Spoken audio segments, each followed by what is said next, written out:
Friends, welcome to GK study. तो आज की इस वीडियो में हम बात करने वाले हैं क्लास 18 के बारे में, यानी कि एचपी जो है एग्जाम की अगर आप तैयारी कर रहे हो तो आपको पता होगा कि सीरीज जो है हमने एक चलाई है जिसमें हम एचपी जो है एग्जाम से रिलेटेड डिटेल में प्लस एमसीक्यूज फॉर्मेट में जो है वो क्वेश्चंस को डिस्कस करते हैं। तो 18th क्लास है ये, प्लस कुछ और अदर वीडियोस मैं बना चुका हूं। अगर आपने नहीं देखी है तो प्लेलिस्ट में जाकर आप एक बार चेकआउट जरूर कीजिएगा। और आज की जो वीडियो है वो एमसीक्यूज से रिलेटेड है, जिसमें हम इंटरनेट प्लस कंप्यूटर ऑपरेशन से रिलेटेड जो है वो कुछ एमसीक्यूज को डिस्कस करेंगे। ये एमसीक्यूज ऐसे हैं जो कि ज्यादा हार्ड लेवल के नहीं है, बट इस तरह के एमसीक्यूज जो है वो प्रीवियस ईयर में पूछे गए हैं, तो एक बार आप इसको जरूर चेकआउट कर लीजिएगा। और मुझे पता है कि मैक्सिमम को ये सारे एमसीक्यूज आते होंगे और जिनको नहीं आते उनको पता लग जाएगा। ठीक है, तो चलिए शुरू करते हैं। सबसे पहला क्वेश्चन यहाँ पर है, free of cost repair of software bug available at internet is called what. ठीक है, जो फ्री ऑफ कॉस्ट रिपेयर होती है जो कि इंटरनेट पर आपको फ्री में मिल जाती है, ठीक है, तो उसको जो है वो क्या कहा जाता है। चार आपके पास ऑप्शन दिए गए हैं, साथ साथ जो है वो आपको आंसर देना है। इसका जो सही आंसर है वो है आपका पैच। ठीक है, पैच की अगर बात करें तो patches are software and operating system update. ठीक है, अगर सरल भाषा में इनको बोला जाए कि क्या होते हैं, तो सॉफ्टवेयर जो आप यूज करते हो या फिर आप ऑपरेटिंग सिस्टम यूज करते हो उनकी जो भी अपडेट्स होती हैं उसको बोला जाता है आपका पैचेस। आपने कई बार अगर आप मोबाइल फोन यूज करते होंगे तो उसमें भी आपने देखा होगा कि जब आपका अपडेट आता है तो सिक्योरिटी पैच का अपडेट आता है, या फिर जो है वो आपके हर बार सॉफ्टवेयर का नया जो है वो अपडेट आता है। यानी कि जो पुराने वर्जन में जो भी बग थे, यानी कि जो भी प्रॉब्लम्स थी, उनको सॉल्व करके एक नया आपको जो है वो चीज दी जाती है। और जो फ्री ऑफ कॉस्ट रिपेयर होती है उसको बोला जाता है आपका पैच। यानी कि आपने देखा ही होगा कि कभी आपसे चार्जेस जो है वो नहीं लिए जाते हैं, तो ये चीज आपको इंपॉर्टेंट क्वेश्चन है, याद रखना है। ठीक है, नेक्स्ट क्वेश्चन की बात करते हैं। The internet was originally a project of which agency. जो इंटरनेट था ओरिजिनली वो किस एजेंसी का एक जो है वो प्रोजेक्ट था। चार आपके पास ऑप्शन दिए गए हैं, इसका जो सही आंसर है वो है आपका फर्स्ट ARPA। ठीक है, ARPA की अगर फुल फॉर्म की बात करें तो ARPA की फुल फॉर्म होगी आपकी एडवांस रिसर्च प्रोजेक्ट्स एजेंसी। ठीक है, ARPA। तो अगर डायरेक्टली आपके पास ARPA की फुल फॉर्म आती है तो आपको ये याद रखनी है। अगर थोड़ी डिटेल की बात करें तो the advance research project agency ARPA N arm of the US defence department. ठीक है, तो जो आपकी ARPA है वो एक शाखा है किसकी, यूएस डिफेंस डिपार्टमेंट की। Funded the development of the advance research projects agency network. ठीक है, जो कि फंडेड करती है किसको, जो भी आपके advance research project agency network होते हैं, जिसको ARPANET भी आप बोल सकते हैं या फिर ARPA नेट भी बोल सकते हैं, जो कि आपका 1960s में आया था। ठीक है, तो ये थोड़ी सी डिटेल है जो कि आपको ARPA के बारे में पता होनी चाहिए, और नहीं तो आपको सिंपल सा डेफिनेशन याद रखनी है, और ओरिजिनली इंटरनेट किस कंपनी का था तो वो भी आपको पता होना चाहिए, ARPA का। नेक्स्ट क्वेश्चन से पहले, टेस्ट सीरीज जो है वो आपके लिए चली हुई है HPJOA की, बहुत सारे लोग जो है उसमें जुड़े हुए हैं और अपनी परफॉर्मेंस को जो है वो चेकआउट करते हैं। बट अगर आप अभी तक नहीं जुड़े हो तो 50% ऑफ पर जो है वो न्यू ईयर तक आप जुड़ सकते हो। सिंपल से आपको करना क्या है कि डिस्क्रिप्शन में लिंक डाल दिया है परीक्षा ऐप का, वहां से जाकर उसको डाउनलोड करना है, आपको लॉगिन करना है और नीचे की तरफ एक टेस्ट वाला सेक्शन आएगा जहां पर आपको क्लिक कर जो है वो HPSSC HPJOA IT एग्जाम के नाम से जो है वो मॉक टेस्ट मिल जाएगा। डेमो टेस्ट आपको फ्री मिलेगा जिसको आप दे सकते हो। पूरा 170 मार्क्स का जो है वो आपको क्वेश्चन मिलेंगे, यानी कि 170 क्वेश्चन मिलेंगे, जिसमें से 120 कंप्यूटर के होंगे, बाकी 50 जो है वो मिसलेनियस होंगे। 85 मार्क्स का आपको पेपर मिलेगा, यानी कि पूरा जो पैटर्न HPSSC के द्वारा दिया गया है उस पैटर्न पर इंग्लिश और हिंदी में आपको दोनों लैंग्वेजेस में पेपर मिलेंगे। अगर आपको पसंद आता है तो परचेज करते वक्त आपको कूपन कोड यूज करना है GK Study 50, जिससे आप डायरेक्टली जो है वो 50% का डिस्काउंट ले सकते हैं, और 149 के करीब जो है आपको 20 मॉक टेस्ट इजीली मिल जाएंगे। ठीक है, तो जो भी अपनी तैयारी को चेकआउट करना चाहता है वो जाकर जो है वो चेकआउट कर सकता है, और आप लाइव रैंकिंग भी जो है इसमें देख सकते हैं कि जितने बच्चों ने उस समय टेस्ट दिया है जब आप दे रहे थे तो आपकी रैंकिंग जो है उसमें क्या रही है। ठीक है, बात करते हैं नेक्स्ट क्वेश्चन की।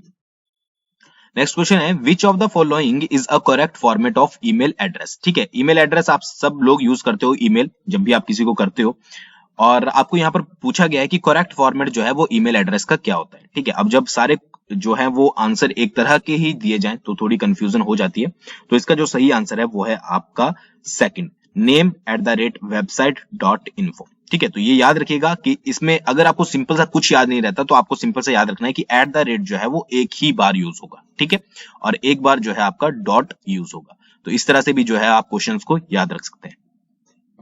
नेक्स्ट की बात करते हैं, HTML is used to create. ठीक है, HTML जो है वो किस चीज के लिए यूज किया जाता है। तो HTML की सबसे पहले तो फुल फॉर्म बहुत बार मैं बता चुका हूँ, hyper text markup language. Directly पूछी जाती है HTML की फुल फॉर्म क्या है। अब यहाँ पर क्वेश्चन ये पूछा गया है कि HTML जो है वो यूज इसलिए किया जाता है, तो HTML जो है वो वेब पेजेस को बनाने के लिए यूज किया जाता है, ठीक है, यानी कि क्रिएट किया जाता है वेब पेजेस को HTML के द्वारा, ठीक है। जो भी आप वेबसाइट खोलते हो उसमें जो भी पेजेस होते हैं वो सभी HTML के द्वारा बनाए जाते हैं, ठीक है। नेक्स्ट बात करते हैं, the process of transferring files from the internet to your computer is called what, ठीक है। जब भी आप इंटरनेट से, यानी कि इंटरनेट है वहां से आप अपने कंप्यूटर सिस्टम में फाइल को ट्रांसफर कर रहे हो, ठीक है, तो उस चीज को जो है वो क्या बोला जाता है। इजी सा क्वेश्चन है बहुत ज्यादा, जो कि आप आसानी से पता लगा सकते हो। तो इसका जो सही आंसर है वो है आपका डाउनलोडिंग, ठीक है। जब भी आप इंटरनेट से कोई फाइल अपने कंप्यूटर में ट्रांसफर कर रहे हो तो उसको बोला जाएगा आपका डाउनलोडिंग। नेक्स्ट बात करते हैं, in internet terminology IP means what, ठीक है। जो इंटरनेट टर्मिनोलॉजी होती है उसमें आईपी का मतलब जो है वो क्या होता है, ठीक है, तो वो होता है आपका इंटरनेट प्रोटोकॉल, ठीक है। आईपी की फुल फॉर्म, एक आईपी एड्रेस होता है, ठीक है, तो उसके बारे में थोड़ी सी बात करेंगे। तो IP address stands for internet protocol address. आपको पता ही है कि आईपी एड्रेस का फुल फॉर्म क्या होगा, इंटरनेट प्रोटोकॉल एड्रेस होगा। It is an identifying number that is associated with a specific computer. ये क्या होता है, जो आपका आईपी एड्रेस होता है ये एक आइडेंटिफाइंग नंबर होता है जो कि एक स्पेसिफिक कंप्यूटर के साथ जो है वो एसोसिएट होता है, और कंप्यूटर नेटवर्क, किसी भी कंप्यूटर नेटवर्क या फिर कंप्यूटर के साथ एसोसिएट होगा। When connected to the internet the IP address allows the computers to send और रिसीव इंफॉर्मेशन। जब भी आप उस कंप्यूटर नेटवर्क को या फिर कंप्यूटर को इंटरनेट के साथ कनेक्ट करोगे तो आईपी एड्रेस यानी कि इंटरनेट प्रोटोकॉल एड्रेस आपको अलाउ करता है कि जो आपका कंप्यूटर है वो इंफॉर्मेशन को रिसीव करे या फिर सेंड करे, ठीक है। तो ये किसका काम होता है, ये होता है इंटरनेट प्रोटोकॉल एड्रेस का काम। तो आई थिंक आप समझ गए होंगे। नेक्स्ट क्वेश्चन की तरफ बढ़ते हैं, a website's front page main page is called what. ये मैं क्वेश्चन बहुत बार रिपीट कर चुका हूं और बहुत बार ये पूछा भी गया है कि किसी वेबसाइट का जो फ्रंट पेज होता है, ठीक है, या फिर मेन पेज होता है उसको क्या कहा जाता है, ठीक है, तो उसको कहा जाता है आपका होम पेज, ठीक है। किस तरह से, अब मान लीजिए आप कोई भी वेबसाइट ओपन करते हो तो इस तरह का आपके पास कोई फ्रंट पेज खुल जाता है। तो यहाँ पर ऊपर की तरफ जो है वो हेडर होता है जिसमें आपके ऑप्शन दिए गए होते हैं। ये आपका जितना भी इंफॉर्मेशन का पेज होता है इसको कंटेंट पेज बोला जाता है। और यहाँ पर आपका नेविगेशन यहाँ पर हो सकता है या फिर इस साइड हो सकता है। नेविगेशन का मतलब होता है कि कुछ आपको यहाँ पर लिंक्स मिलेंगे, कुछ सेक्शन मिलेंगे जिस पे आप डायरेक्टली जा सकते हैं, और नीचे की तरफ आपको जो है वो फुटर मिलेगा। अब ये जो पूरा पेज होता है जब भी आप किसी वेबसाइट को खोलते हो तो इसको बोला जाता है आपका होम पेज, ठीक है, यानी कि आपका होम पेज होता है। और होम पेज में ये इतनी चीजें जो है वो आपको देखने को मिलती है। कोई भी वेबसाइट, जब भी आप किसी वेबसाइट को खोल रहे हैं, फॉर एग्जांपल आप HPPSC की वेबसाइट को खोलते हैं, ठीक है, तो जो भी पहला फ्रंट पेज आता है जिसमें आपको नोटिफिकेशन वगैरह और बाकी चीजें मिलती हैं तो वो उस वेबसाइट का आपका होम पेज हो गया, ठीक है। तो ये चीज आप समझ गए होंगे। अगले क्वेश्चन की बात करते हैं, verification of a login name and password is known as. जब भी आप किसी लॉगिन नेम से या पासवर्ड से वेरिफिकेशन करते हो तो उसको किस नाम से जाना जाता है। अब चाहे फिर वो फेसबुक की हो जहां पर आपसे लॉगिन नेम और पासवर्ड मांगा जाता है, इंस्टाग्राम हो गया, या फिर कोई भी ऐसी वेबसाइट होगी जहां पर आपकी जो है वो वेरिफिकेशन की जाती है कि भाई आप कोई बॉट वगैरह तो नहीं हो, तो उस चीज को क्या कहा जाता है, उस प्रोसेस को क्या कहा जाता है, ठीक है, तो उसको कहा जाता है आपका ऑथेंटिकेशन, ठीक है। अब यहाँ पर दो चीजें होती हैं, एक होता है आपका ऑथेंटिकेशन और दूसरा होता है ऑथराइजेशन, ठीक है।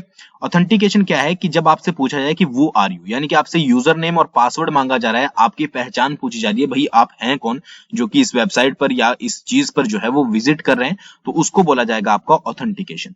ऑथराइजेशन क्या हो गया कि कैन यू डू दैट, ठीक है, आपसे कुछ क्वेश्चन टाइप पूछा जाएगा जिसमें से आपको टिक मार्क करना है, ठीक है, तो उस तरह की चीजों को बोला जाता है आपका ऑथराइजेशन, ठीक है। तो आई थिंक आप दोनों में जो है वो फर्क समझ गए होंगे। तो अगर आपका दोनों से रिलेटेड कोई क्वेश्चन आता है तो आप इजीली उसको कर पाओगे।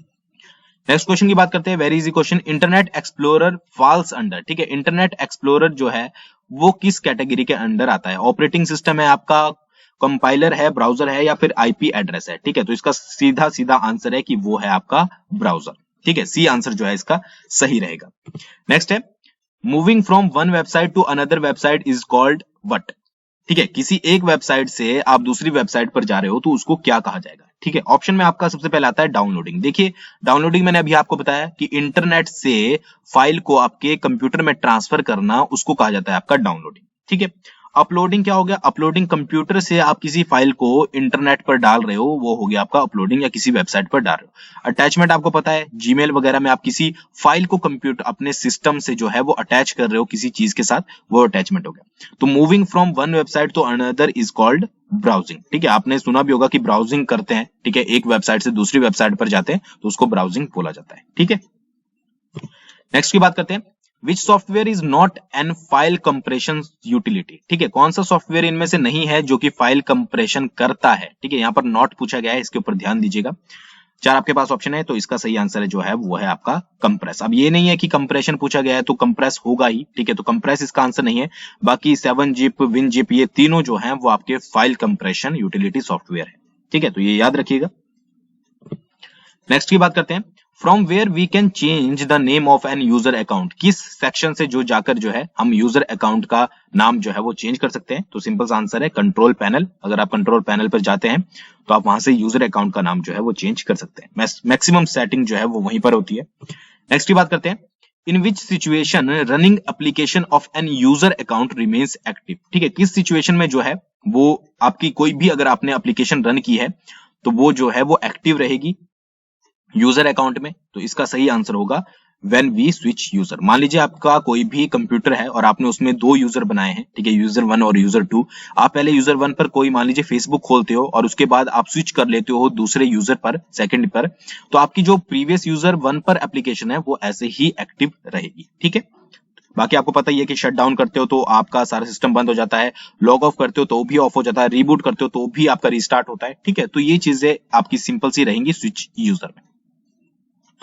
नेक्स्ट की बात करते हैं, how can we bring my computer icon on the desktop if it is not there. ठीक है, माई कंप्यूटर का आइकन आप सभी को पता ही है कि आपकी स्क्रीन पर होता ही है, तो अगर वो वहां पर नहीं है तो आप किस तरह से जो है उसको वहां पर लेकर आओगे। इनमें से ऑप्शन आपको चूज करना है। तो इसका जो सही आंसर है वो है आपका डिस्प्ले प्रॉपर्टीज से। ठीक है, डिस्प्ले प्रॉपर्टीज जो आती है आपकी, उस पर क्लिक कर जो है आप आइकन ला सकते हो। नेक्स्ट है, in a PowerPoint presentation animation can be repeated how many times. PowerPoint presentation में जो है वो एनिमेशन कितने बार रिपीट हो सकता है। तो इसका जो सही आंसर है वो है 2 to 10।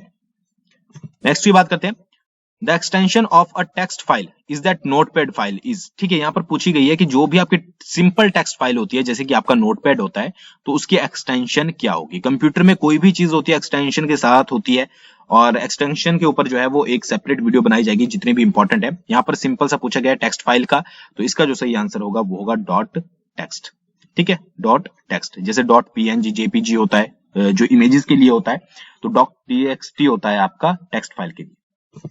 नेक्स्ट की बात करते हैं, अ window can have dash states. ठीक है, एक विंडो की कितनी स्टेट्स हो सकती है। तो इसका जो सही आंसर है वो है आपका 3rd। ठीक है, कई जगह पर 4 भी मिलेगा बट मैक्सिमम जगह जो है वो 3 लिखा गया है। एक बार इसको चेकआउट जरूर कीजिएगा। अगर आपको इसके बारे में बहुत ज्यादा डिटेल में पता है विंडो की स्टेट्स के बारे में तो आप डिस्क्रिप्शन में मतलब कि कमेंट में जो है वो लिख सकते हैं। नेक्स्ट है, which one is not an image file. यहां पर फिर से पूछा गया है कि कौन सी जो है वो एक इमेज फाइल नहीं है। ठीक है, तो इसका जो सही आंसर है वो है आपका .wmv। ठीक है, ये सारी एक्सटेंशन है, PNG भी आपको पता है, JPG भी है, BMP भी है, ये जो है वो आपकी वीडियो की है। ठीक है, WMV, तो ये जो है वो आपकी इमेज फाइल नहीं है। ठीक है, नेक्स्ट की बात करते हैं, how many scroll bar does a window have in general. ठीक है, कितने स्क्रोल बार जो है वो विंडो में होते हैं जनरली। तो इसका जो सही आंसर है वो है आपका 2। ठीक है, और नेक्स्ट क्वेश्चन जो है वो आपके लिए है कि which one is an example of database designing software. इनमें से आपको बताना है कि कौन सा जो है वो एक एग्जांपल है डाटाबेस डिजाइनिंग सॉफ्टवेयर का। अगर आपको पता है तो आप डायरेक्टली कमेंट कीजिए, नहीं पता है तो आप गूगल कीजिए। MS Excel, MS Word, MS Access या MS PowerPoint, इनमें से आपको जरूर बताना है। ठीक है, तो जरूर कमेंट कीजिएगा ताकि आप भी थोड़ा काम कर पाए। और आज की वीडियो में बस इतना ही। आई होप आपको वीडियो पसंद आई होगी। टेस्ट सीरीज जरूर ज्वाइन कीजिएगा, मैं आपको पर्सनली बोलूंगा ताकि आपको ये पता लगे कि सभी सेक्शन में, ऑल सेक्शन में आपकी क्या रैंकिंग बैठती है सभी बच्चों में। ठीक है, और एक डेमो टेस्ट भी उसको भी जरूर दीजिएगा। तो बहुत जल्दी मिलेंगे नेक्स्ट वीडियो के साथ। Thank you.